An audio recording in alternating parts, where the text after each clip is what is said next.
Good morning.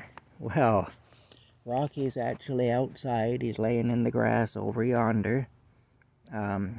He ate most of his wet food so far that I put out for him last night. He's eaten it in stages, but he has eaten it.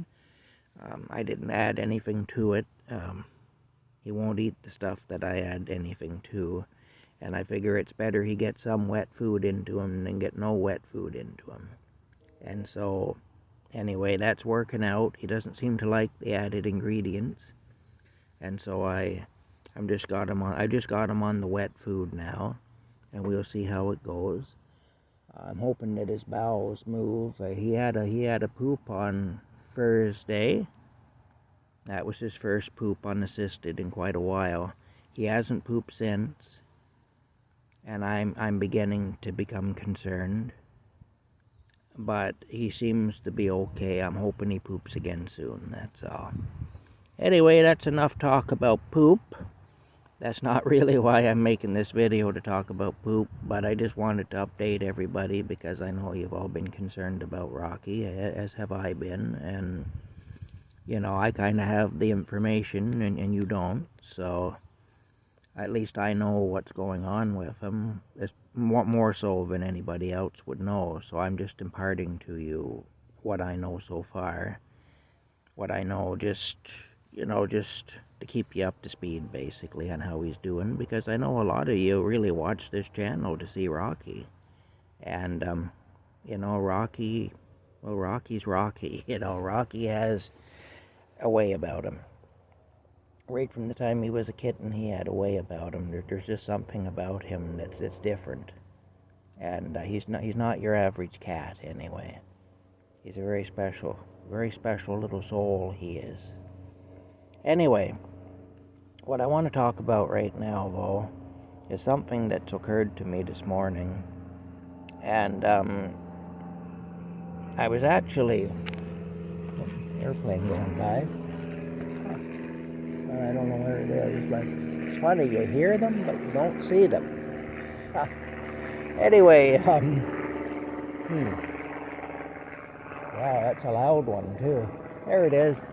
I don't know if it'll show up or not, but I'll just move the phone around a bit, and we'll see if it shows up. There it is, if it's going to show up. I don't know if it will or not. Yeah. Okay. Anyway, I think that airplane needs a new muffler or something. Seems like it needs exhaust system work. I know, I'm being silly. Anyway, here we go. Like it's an old 58 Ford car or something with a bad exhaust system, Anyway, I might have a dose of ear mites myself. My ears are bothering me a lot. Anyway, getting back on subject here, you'd think I had ADHD or something, but I really don't. It's just squirrel. Anyway,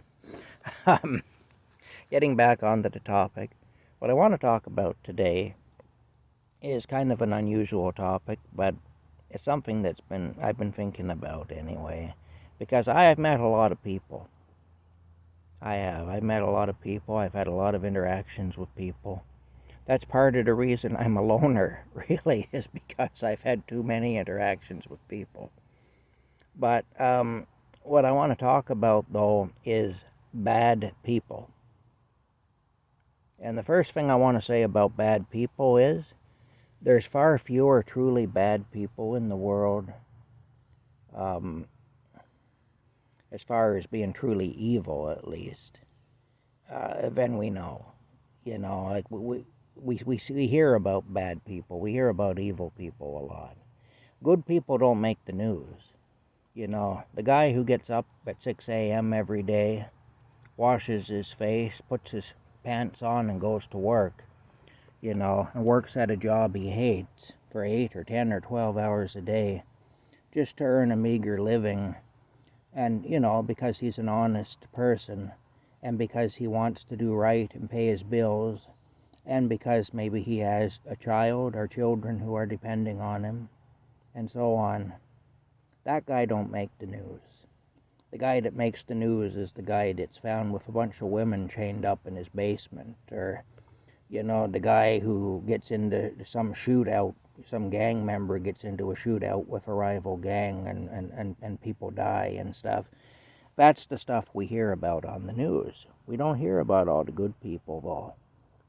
You know, they'll put on the news about the guy that stole the Salvation Army cattle at Christmas time, but they don't put on the news about all the guys that put money into that cattle as they walked by. We don't hear about those guys, you know, because it's not exciting. You know, really, goodness is not exciting. Goodness is really kind of boring. So it's easy to perceive that there's a lot of bad people in the world. It's very easy to perceive that.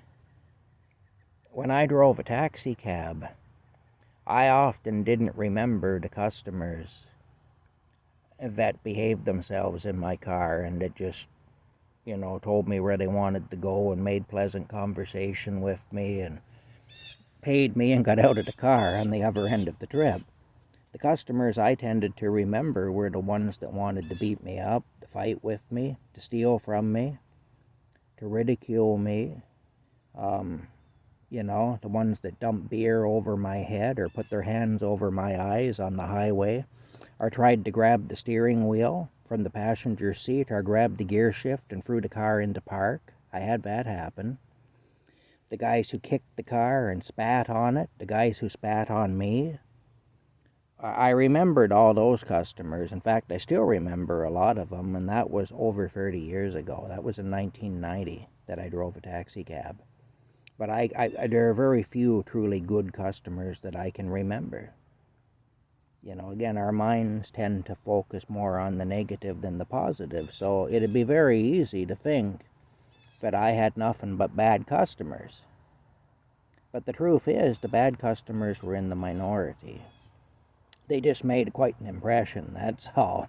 You know, I had one guy hold a hunting knife to my throat from the back seat.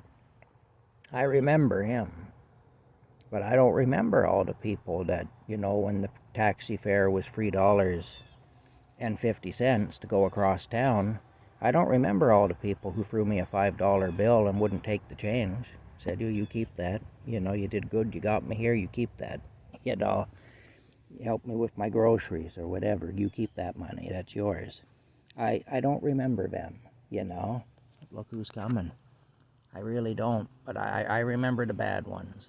And that's just human nature, I think. But the point I'm driving at is, too, that, you know, the media is largely controlled by the powers that be in this world. And the powers that be in this world like to keep us frightened. They like to keep us frightened of each other. They like to keep us mad at each other. They like to keep us suspicious of each other. Because we outnumber them, and if we ever get together and start to seriously talk, there's going to be a problem. You know, they're going to have issues with us if that ever happens. And the thing is, and they know that, it's just like a guy who abuses his wife, doesn't want her having friends. Because her friends might tell her what a bastard her husband is. You know, and he doesn't want that. They might offer to put her up, you know, to take her in and put her up for a while if she wants to leave or whatever. He doesn't want that. And see, this is the thing. It's all about isolating people, and it's all about giving people a perception that other people can't be trusted. You see. And that other people are your enemy. What I have found, though, in my dealings with people is there are far more good, decent people than there are bad people. And there are very few truly evil people, although they do exist. I've ran into that a few times. But most people who are just what we would call bad, the truth about those people is that what they really are is frightened and confused and, you know, just controlled by forces that don't have their best interest at heart. And as a result, they get tied into a lifestyle or into a way of being where they hurt other people. And they get to believe that that's the only way you can be. You know, they don't understand that there's another way. Or if they do understand it, they figure that isn't for them. Maybe there is another way, but that's for the other guy. That's not for me. And of course, for a lot of them, being a bad person has become a survival strategy. And so they cling to it because, well, what they're afraid. Well, what happens if I become a good person? What if I stop doing all this bad stuff? What if I make a concerted effort not to hurt other people anymore? What would become of me? You know, I've been a bad person for 5, 10, 15, 20, 25, 30, 40, 50 years. And it's kept me alive all this time. What if I change? And then I'd be vulnerable. You see, and so there's a lot of fear. A lot of bad people are just very fearful people. And so I guess we need to have compassion for them. The thing is, you got to be careful, though, because you can be taken advantage of. If you're really making a concerted effort to be a good person, you know, to be able to have compassion for bad people, while at the same time being very careful in your dealings with bad people. That's a fine line to walk, you know, and it's tough. And of course, somebody who is bad in the sense that they're leading a bad lifestyle, that they tend to do bad things, they tend to exploit and bully and take advantage of others, they will perceive you as weak if you show them any compassion. And they will try to exploit you. So then you have to try to still be a decent and a good person, and to still have a heart and have love and compassion for those people, but at the same time to be firm with them and let them know that you are not a pushover, and that their tricks and their manipulation and all the rest of it aren't going to work on you. And that's a tough thing, you know, and I've found it very tough to do that. And it's just a very fine line to walk. And so in a lot of the time, it's easier just to write a person off, to say, oh, that's a bad person, you know, and write them off. Oh, they're no good. And so I guess, I don't know, I'm still struggling with this myself. I don't know how you properly deal with somebody like that. And I mean, like I say, I had that experience last year with that woman that I talk about her occasionally on here, you know, and I mean, I'm heartbroken over that. But I think that I did what I had to do, because she was disrespecting me, you know, and she was going down a road that I couldn't accept her going down with me. You know, I couldn't do that. But anyway, but I do see, I see with her, she's not an evil person. What she is a confused person, very confused person. Now, it seems like some of the fog has lifted. She's not as confused as she used to be. I watch her sometimes when she does these videos and stuff, like Facebook Live videos. But she's still not able to process her role in the various things. She still makes herself out to be a victim, you know, and anybody she's had a falling out with to be somebody who's abused her, which in most cases, that's not exactly how it is, you know.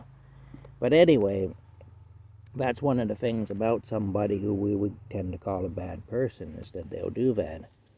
But again, see, that comes out of many years. You know, she's 47 years old now. She turned 47 in August. And she spent her entire adult life being the way that she's been. And it's worked for her in the sense that it's kept her alive up to now. So now she's having to learn to be different. And that's a process, and I hope that she will do that. I don't hate her or anything. And again, I go back to other people I've met like her. Most of them are not truly evil. They just are confused. They're hurt and they're confused and they don't understand. And they script a narrative that justifies them, and they do things that they've fallen into the habit of doing because they've survived by doing those things for a long time. But of course, life is more about spiritual growth than survival, and you will never grow. You'll get stuck in a rut if you just focused on survival all the time. And that is what the devil and those who represent him want. They want us to be stuck in a rut. They don't want us to grow. And anyway, the bottom line is, though, there are far more good people than bad. And even amongst the bad people, there are very few of them who are truly evil. Even though that does exist, there's very few, really. And especially amongst the average people on the street, most people are just trying to get by the best way they know how, and most people are just trying to deal with a lot of hurt and trauma, because no matter who you are, you have hurt and trauma, because this world is a hard world. And, you know, you're going to have experiences in it that are going to inflict hurt and trauma on you, and that's tough to deal with. And it tends to make us go into a kind of a shell, makes us put our armor on, you know, and it makes us stubborn and prideful and mean sometimes. Anyway, that's all I want to say about it. The majority of the bad people aren't truly bad. You got to be careful with them, because they'll try to screw you up, but they're not genuinely bad people for the most part. And there are some evil people, but the majority of the people fall into the category of decent people who are really trying hard to be good people, and bad people who really aren't trying that hard, or who are in the early stages of trying, but they're just not there yet, you know. And so we can't leave ourselves vulnerable, but we have to have love and compassion. And that's, like I said before, that's a very fine line to walk. Anyway, that's it for now. I just wanted to share all that with you. A little bit of rambling here from Tom here at Camp Crazy. Take it as you want to, I guess. Take it from the source. Live from Camp Crazy. You know? Anyway, we'll talk to y'all later. I hope you're having a wonderful day so far. Bye for now.